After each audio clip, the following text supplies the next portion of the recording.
So this is my 3D printing room. I don't film in here very often because it's not a big room, right? It's a glorified walk-in closet, basically. But it has occurred to me, I've never done a thing before. I have never FDM printed a death whistle. I've had people asking me enough questions about it that I FDM'd a death whistle. I have also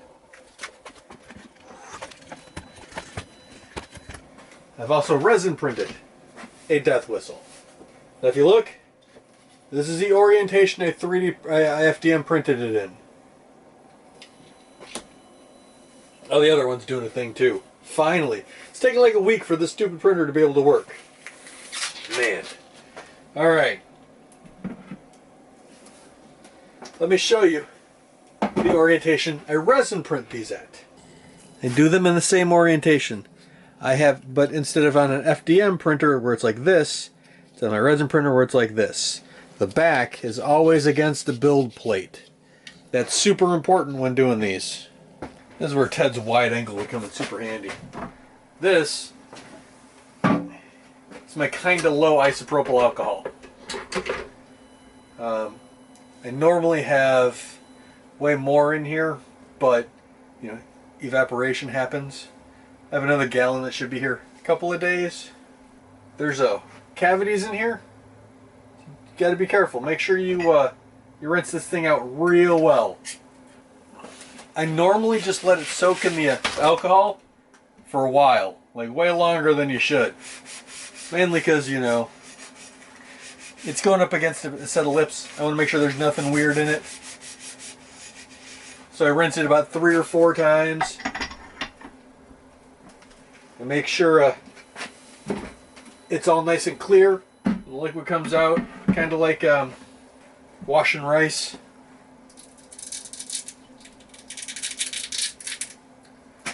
My supports are just touching the build plate. If you do supports everywhere, the thing doesn't work. Speaking of supports, they should just rip right off.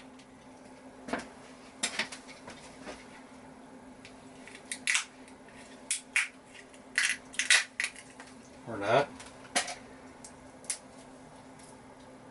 So like I said, I have never FDM printed one of these before.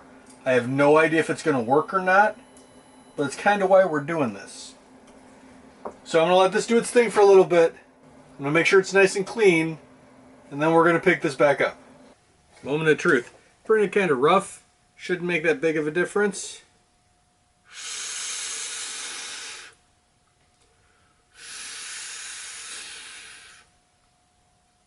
Doesn't work.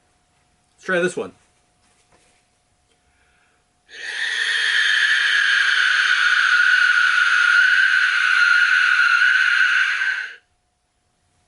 That's what I figured.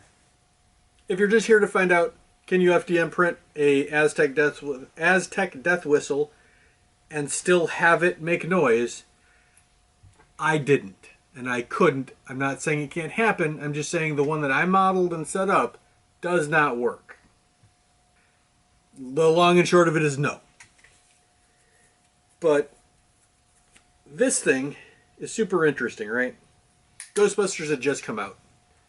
Like the day it came out, the new one. I guess I couldn't call it the new one.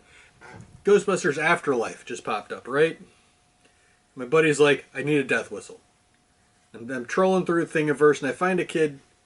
Can I say kid? I have no idea how old this guy is. Or even if it's a guy, I have no idea how old this person is. Who modeled the death whistle, right? It was solid. It's one solid piece. And I'm like, that's kind of neat. So I did this super deep dive into Peruvian, Aztec, you know, that whole South American, just, I guess barely North American too, death whistle culture. And the whistles down there are just completely different from anything in Europe, right? In Europe, you got your standard little cork that and it does a trill noise. This is a totally different concept. It's super, super just, like I did a deep dive. I was gone for like days trying to study this thing, and it's super neat. There are 3 slits on the back, and then there's the air comes in, and it comes into another chamber. There's an actual ball inside, but then the air comes in and goes into this chamber and fills it up, and then it comes around and back out, and through the slits in the bottom and the hole in the bottom, and that weird screechy noise, which of course was amplified for the movie because it's a movie and that's what they do. But it's fascinating, right?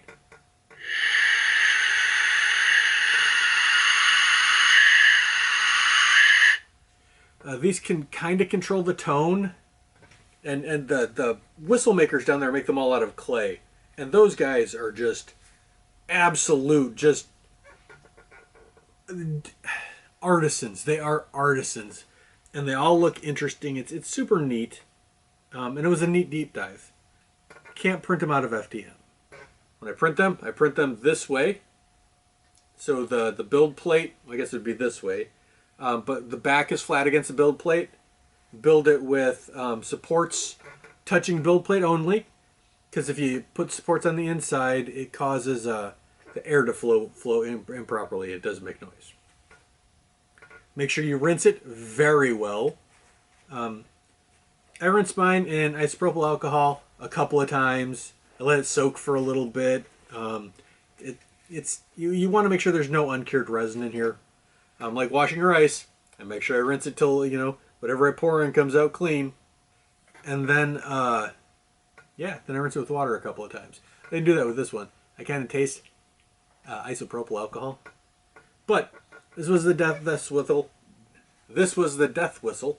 I've had a couple people ask me questions, tag me in a couple of groups that I'm in, so I figured it'd be easier to try and just film a video and upload it to YouTube, because I'm sure a bunch of people have questions about this thing. I mean, it's super neat. Maybe we'll finish it. Maybe we're not done. I thought we were done. Maybe we're not. I think I'm going to do because this would have been like a 2-3 minute video. I think I'm going to do painting next, and then wrapping it in a cord. We'll see in a couple minutes. Just using a steel bar. I'm going to rest it in the hole. Got to be careful. There is a shield in there you don't want to break. So I'm just going to rest it in the hole. And we're going to hit it with some primer. And we're going to let it dry.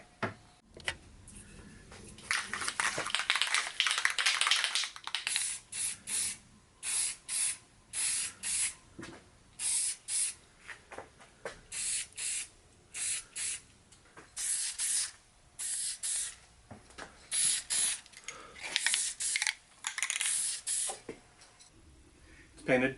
I went with a terracotta look. I wanted to give it clay. We're going to do a couple of washes and some dry brushing. I'm going to pull you in so you can see what I'm doing. Shouldn't take very long. It's got a brown, a black, and a tan. Tan's for dry brushing. Brown and black are for my washes. And of course water, paper towels, the usual. So a wash gets in all the recesses, and then dry brushing is all the highlights.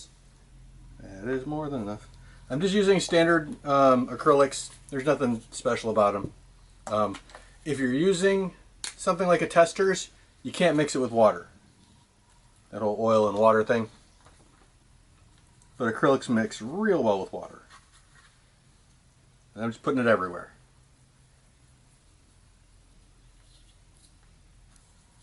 The actual prop had a lot of interesting details to it that I am absolutely not doing.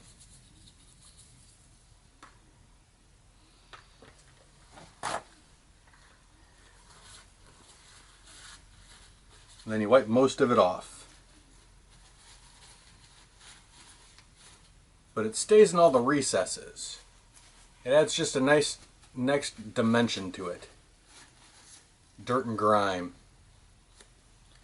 Very rarely can you mix a well, then we're just going to do this like 9 or 10 times. But very rarely can you over-weather a prop.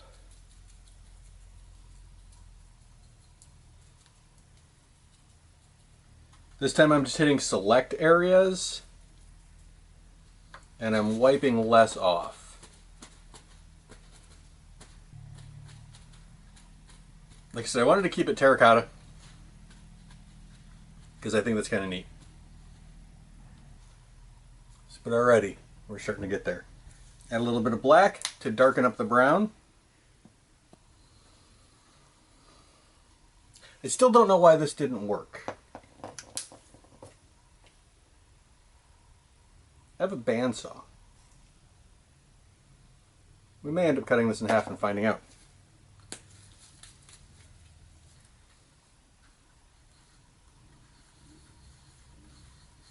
I don't want a black, I want a very dark brown. I just want a bunch of varying shades.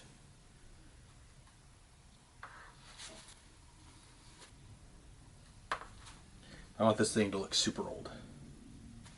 And that's it. We're just going to keep layering on colors of this, colors of that, colors of this, colors of that.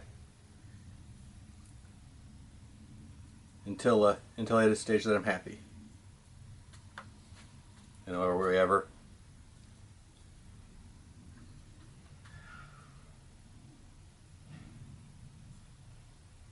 Of course, my neighbors are making all kinds of noise. I only really film on the weekends because I have a daytime job. And it's kind of ridiculous to think that my neighbors wouldn't make noise on the weekend.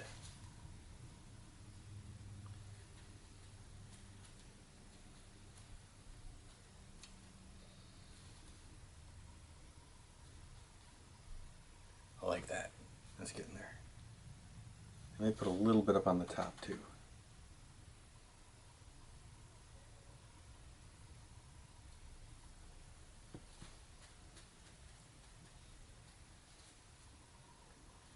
That, I think, is about perfect. That's exactly where I want it to be.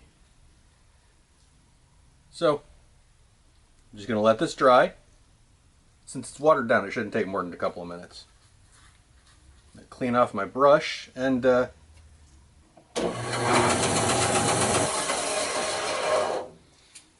that was better than expected. Alright, I'm going to pull you in real close so we can look at this together, as this is kind of fascinating. Alright, so here's the inside of this particular death whistle. Air comes down. There's a hole here that goes into this chamber, and it's supposed to rotate around here and then fill up. That's what causes the waver, and then it comes through, comes down here and out here. So these both are vents. Without this, it doesn't work. But it looks like there's a gap here too. I don't think that was intentional, but... So I think the problem, because you can see all the little weird loops, is I think it's possible, but I don't think it's possible on my printer. Because I think there's just too much texture. The air doesn't flow properly. And I got a lot of these little ribbons, which could probably be fixed with a part cooling fan. A proper part cooling fan. Mine doesn't cool well enough, I guess. But it's hard to tell what's print and what's... Yeah, my little bleeder valve here isn't all the way closed. This is supposed to be almost all the way to the end. Very little air is supposed to come out the bottom, but it does have to have a relief. Most of the air is actually coming out the backs. So yes, I believe it's possible to print a death whistle on an FDM, but it is not possible to print a death whistle on my FDM.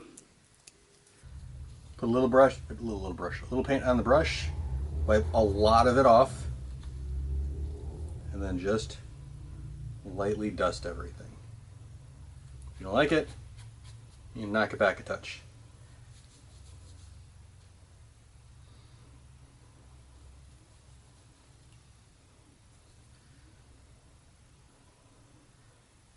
I feel people tend to over dry brush,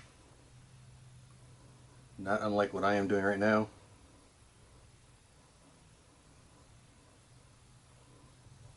This is probably the worst brush to use for dry brushing.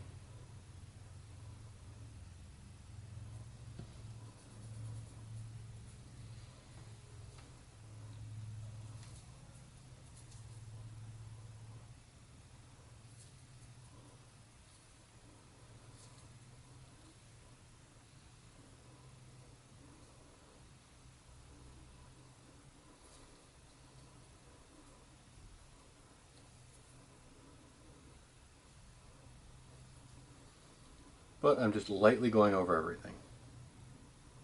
Hitting all the high spots. You'd normally use a much, just a lighter version of whatever you used your base coat for. But I wanted to go something completely different.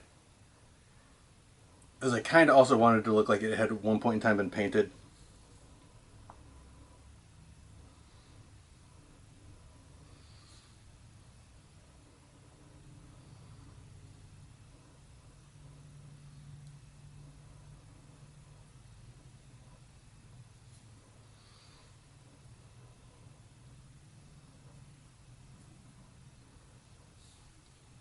It just adds a complexity to the piece.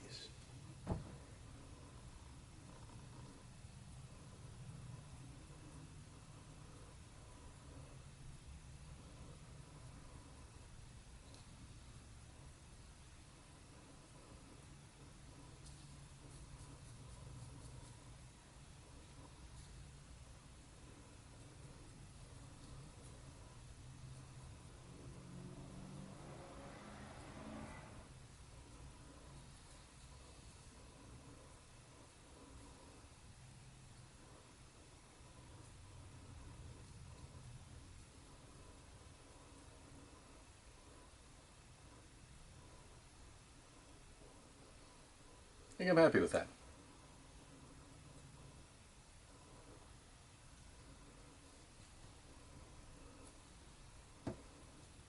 I like that. I think that looks perfect. Neat.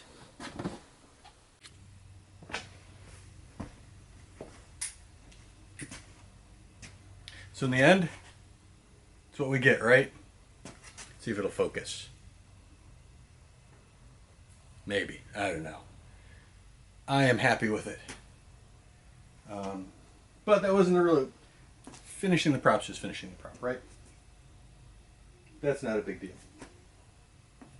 This is the important part to me. So, to summarize, resin, way better to do things like this for.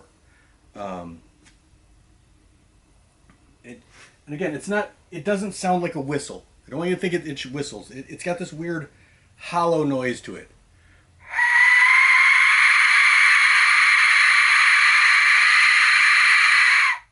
It does get kind of loud.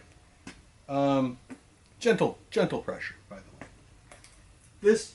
The FDM version made no noise whatsoever, right? And I'm not saying that you can't 3D print a death whistle on an FDM printer. I'm saying I can't 3D print a death whistle on an FDM printer. It's not tuned enough. I need better part cooling. I think I would need way thinner lines. I mean, it could probably work. Way better just to do resin. But it looked neat. And it gave me a chance to show you how it works. Odd little thing. I do lots of odd little things, right? I like props and costumes, things of that nature. If you like props and costumes and things of that nature, why don't you come along with me while we make costumes together? So hopefully, see you next time.